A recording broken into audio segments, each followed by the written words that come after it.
मराठवाड्याला पुन्हा एकदा पावसानं झोडपलं आहे। अनेक ठिकाणी नद्यांना पूर येऊन जनजीवन विस्कळीत झालं आहे। गेल्या 3 दिवसांपासून धाराशिव जिल्ह्यातील उमरगा, भूम आणि परंडा तालुक्यात झालेल्या विक्रमी अतिवृष्टीमुळे पुराची भीषण परिस्थिती निर्माण झाली आहे। विशेषतः परंडा आणि भूम तालुक्यात पूरस्थिती गंभीर बनली असून अनेक गावांचा संपर्क तुटला आहे। 92 गावं बाधित होऊन 62,989 हेक्टर क्षेत्रातील शेतपिकांचं मोठं नुकसान झालंय। जिल्हा आपत्ती व्यवस्थापन चमूसह लष्कर आणि NDRF करत असलेल्या मदत आणि बचाव कार्यात 65 नागरिकांची सुखरूप सुटका करण्यात आली। छत्रपती संभाजीनगर जिल्ह्यात रात्रीपासून मुसळधार पावसामुळे अनेक नद्यांना पूर आलाय। अनेक ठिकाणी पुराचं पाणी घरात आणि शेतात शिरल्यानं गावाचा संपर्क तुटला आहे। सिल्लोड तालुक्यातील केळणा नदीला पूर आल्यानं शेतपिकांचं मोठं नुकसान झालं आहे। बीड शहरासह जिल्ह्यात मध्यरात्रीपासून मुसळधार पाऊस झाल्यानं माजलगाव धरणाचे 11 तर मांजरा धरणाचे 6 दरवाजे उघडण्यात आले आहेत।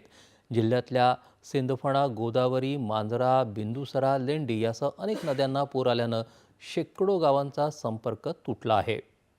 परभणी जिल्ह्यात अनेकांच्या घरात पाणी शिरलंय। पूर्णा तालुक्यातील आहेरवाडी, वडगाव, नावकी गावांना पुराच्या पाण्यानं वेढा घातल्यानं संपर्क तुटला आहे।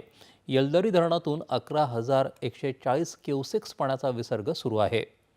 अहिल्यानगर जिल्ह्यात मुसळधार पावसामुळे पाथर्डी, शेवगाव, जामखेड आणि अहिल्यानगर या तालुक्यातील ओढे, नाले, नदीकाठावरील गावांमध्ये पूरस्थिती निर्माण झाली आहे।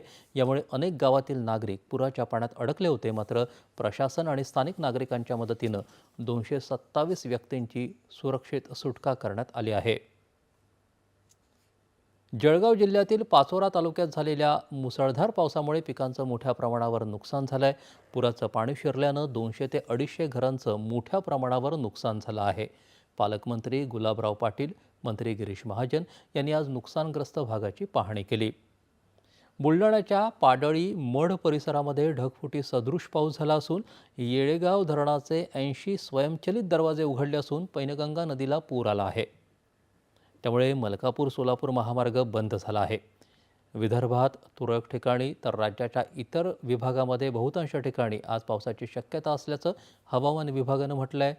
तर तुरळक ठिकाणी विजांसह पाऊस पडण्याचा अंदाज आहे। आज जळगाव, नाशिक, अहिल्यानगर, छत्रपती संभाजीनगर आणि बीडला ऑरेंज अलर्ट देण्यात आला आहे। सोलापूर जिल्ह्यातले अनेक तालुके तसंच मराठवाड्यातील धाराशिव, बीड, जालना तसंच छत्रपती संभाजीनगर जिल्ह्यातल्या मुसळधार पावसाच्या पार्श्वभूमीवर मुख्यमंत्री देवेंद्र फडणवीस परिस्थितीवर लक्ष ठेवून आहेत। याशिवाय जलसंपदा विभागानं या स्थितीवर लक्ष ठेवून आवश्यक ती खबरदारी घ्यावी आणि स्थानिक जिल्हाधिकाऱ्यांशी सातत्यानं समन्वय ठेवावा असे निर्देश मुख्यमंत्र्यांनी दिले आहेत।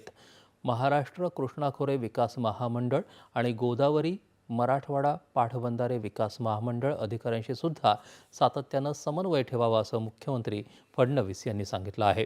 उपमुख्यमंत्री एकनाथ शिंदे आणि अजित पवार यांनी देखील पूरस्थितीचा आढावा घेतला। आता पाहूयात ठळक बातम्या पुन्हा एकदा।